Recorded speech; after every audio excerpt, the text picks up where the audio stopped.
Il y a 200 ans, personne n'avait entendu parler de Barro Colorado. Mais ça, c'était avant la construction du canal de Panama. L'eau a inondé la forêt, la divisant en petites îles. L'une d'elles fut Barro Colorado, un paradis sans prédateurs. En 1999, rien que les singes hurleurs totalisaient plus de 1000 individus. Aujourd'hui, on pourrait appeler cet endroit l'île aux singes, si ces deux larrons n'existaient pas. Le couple qui a pris le pouvoir aux singes? Vraiment? Oh oui! Et depuis, les singes sont prêts à contrer toute invasion.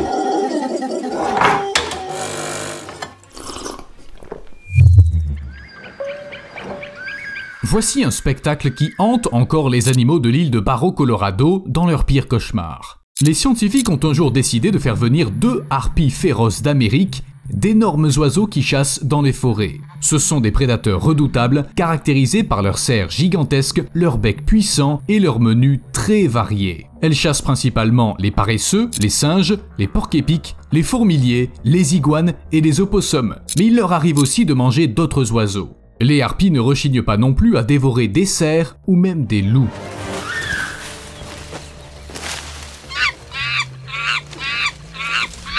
Un jour, des scientifiques ont décidé d'ajouter 2 de ces oiseaux sur une île où il n'y avait plus de grands prédateurs. Ils voulaient voir à quelle vitesse les singes s'adapteraient à ce nouvel environnement. Mais devinez quoi? Les singes se sont effectivement adaptés. Ils n'ont pas seulement appris à se cacher dans les branches, lorsqu'ils entendaient un prédateur crier, ils ont commencé à crier à leur tour.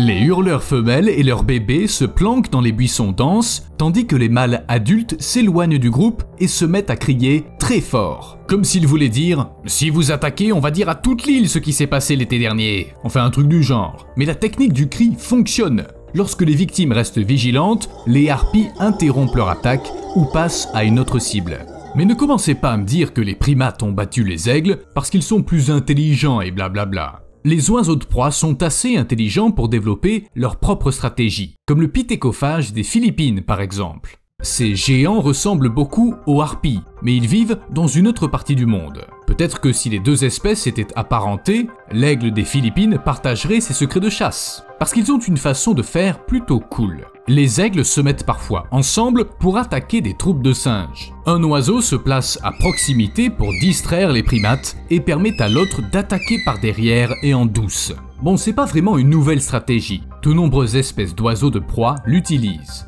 Et ça fonctionne sur n'importe quelle proie, que ce soit un singe dans une forêt dense, ou bien, c'est quoi ça, une marmotte à dents de sabre?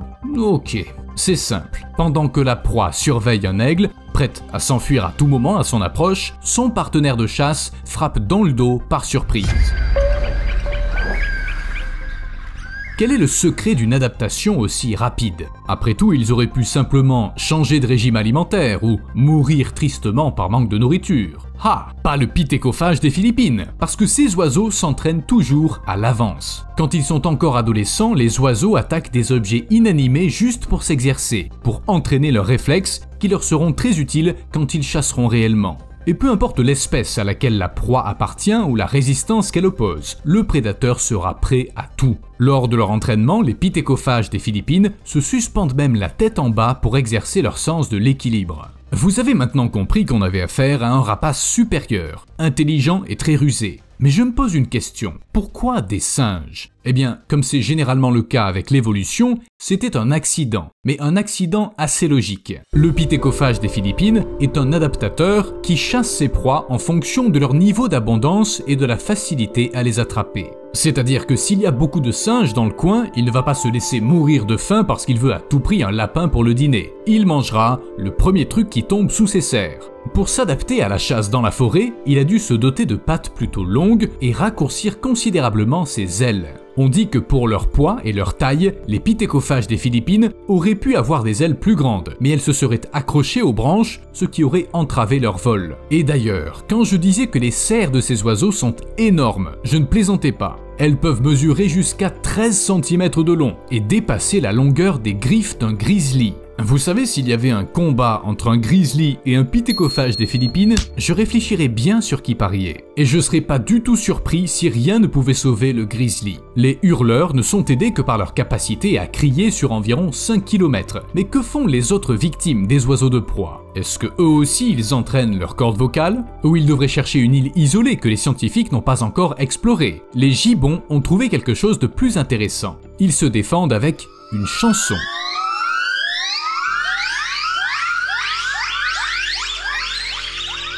Ça y est, vous avez commencé à imaginer le morceau que vous détestez le plus, interprété par un groupe de singes, et vous commencez déjà à sympathiser avec les aigles. Au lieu de fuir le danger dans les branches des arbres, les gibbons avertissent en quelque sorte le prédateur qu'il a déjà été repéré. Et comment peut-il chasser s'il a perdu l'avantage de la furtivité et que l'attaque n'est pas imprévue? Il vaut mieux remettre ça à la prochaine fois. Ça peut paraître étrange, mais ça marche. Pour que les rapaces puissent entendre tout ce qu'ils chantent, ils se déplacent vers une position plus basse. On dit même qu'ils changent de répertoire en fonction du type de menace. Lady Gaga pour les tigres, Adele pour les aigles, ou un truc du genre. Et quand il n'y a pas de menace, comme dans un zoo, les gibbons consacrent beaucoup plus de temps à leur créativité. Apparemment, ils chantent pour le plaisir. Au fait, certains scientifiques pensent que la parole humaine est née précisément de la capacité similaire des primates à émettre des sons différents en différentes occasions. Mais les vervets ont décidé d'aller plus loin et ils ont inventé toute une langue. Malheureusement, il n'existe pas encore de tuto ou au moins de sous-titres YouTube pour comprendre la langue des singes. Mais les scientifiques sont sûrs que les vervets s'envoient des signaux différents selon le type de prédateur et sa position. Il s'agit principalement des oiseaux, des serpents et des gros chats qui chassent ces singes. Ils apprennent donc à comprendre quels sons signifient quoi dès leur plus jeune âge. En grandissant, ils sont capables de reconnaître et de répondre non seulement à l'appel lui-même, mais aussi à son texte qui est rapporté par un autre singe. Snake alarm. Et oui, c'est pas toujours « Ah, ce serpent veut nous bouffer !» On pense que les vervets ont jusqu'à 30 alarmes différentes, en fonction du prédateur, de sa position et d'un tas d'autres facteurs pour prévenir leurs congénères. Eagle alarm. Enfin bon, vous avez pas l'impression que les singes de toutes les espèces passent leur temps à crier? Et pas seulement les singes, les animaux émettent des sons beaucoup plus forts que les humains. C'est nécessaire à leur survie, c'est le seul moyen de communiquer sur de longues distances, en utilisant presque 100% de leur puissance vocale. C'est particulièrement évident chez les petits oiseaux comme le pio à collier. À une distance d'environ 1 mètre, il émet facilement un gazouillis de 110 décibels. Let's listen to the bird. Un chanteur d'opéra doit mobiliser presque toutes ses capacités pour atteindre la même puissance. Peut-être que plus l'animal est petit, plus il est bruyant. Et du coup, on comprend mieux pourquoi les petits chiens aboient comme des dingues. Mais la créature la plus bruyante parmi les oiseaux est l'oiseau cloche. Il produit un cri nuptial pouvant atteindre 125 décibels, ce qui signifie que l'oiseau cloche est aussi bruyant qu'un marteau-piqueur. C'est à peine moins fort que le rugissement d'un avion au décollage. Cet oiseau cloche a très envie de perpétuer l'espèce.